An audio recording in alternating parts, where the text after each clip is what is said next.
Swimming is a very humbling sport. Human beings were never meant to swim. Cam McAvoy, Kyle Chalmers, Paige Madden, you name it, the world's best swimmers, they're doing their very best to swim 6 miles an hour for maybe 30 seconds. It's really a challenge of who can slow down the least, and efficiency plays such a large factor in that. That's the reason why the elite athletes are elite and the other people aren't. You know, it's technique. We know in swimming we have a number of levers. There's stroke rate, there's distance per stroke, number of strokes per lap, the amount of power that we push, and then there's the direction that we push that power. And you can't pull every single lever at the same time. You've got to look at the combination of which lever we're pulling and how far in conjunction with which other.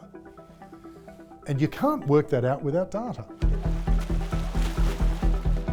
You have elite level athletes perfecting their bodies, but that doesn't mean the biomechanics are perfect. Ready, 2, 1.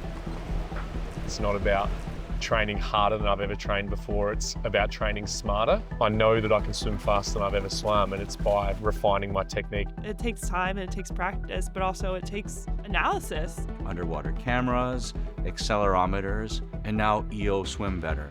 Technology's starting to get involved, and you see someone like Pan use the technology and fully, truly believe in it and trust in it. Everyone wants to jump on board. Force field, consistency, stroke path, all of this information. And I don't think I've yet met a swim coach and a swimmer who couldn't make sense out of the data in front of them. Any information that we get, any data that we get that says an athlete's inefficient here, there, or wherever, we just talk to them and we say, look, this is an area that we need to really focus on and improve on. So when you're swimming, whether it's fast or easy or in between, you need to be thinking about this. Many of the metrics that the devices offer were essentially inaccessible before. The development of MEMS technology, which is the miniaturized IMU with an accelerometer, a gyroscope, and a magnetometer, which allows us to do quite accurate position tracking, was just not available, only a few years ago. If, as a coach, you are thinking about whether or not to adopt technology, let me give you an analogy.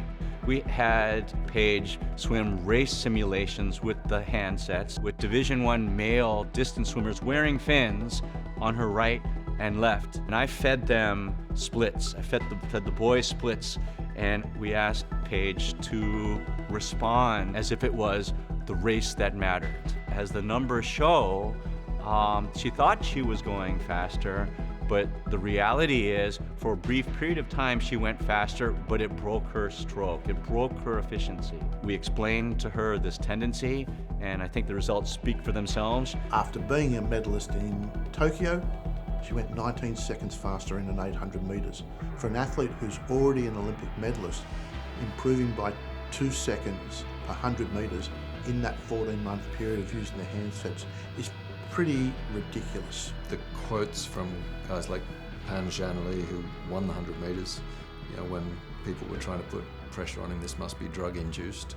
And his answer was, no, we've been working with a product and technology that analyses our stroke underwater. And I think it's an inevitable wave. Once people see what's there, then, as I say, the Moneyball moment will arrive for the sport. The idea of bringing this innovation and bringing this technology to a sport and cracking that sport open and being able to say, guess what, guys, there's a whole new world out here. And it's like everything, you're going to get the early adopters are going to come in first, and they're going to experience some great successes, and then others will follow and catch up.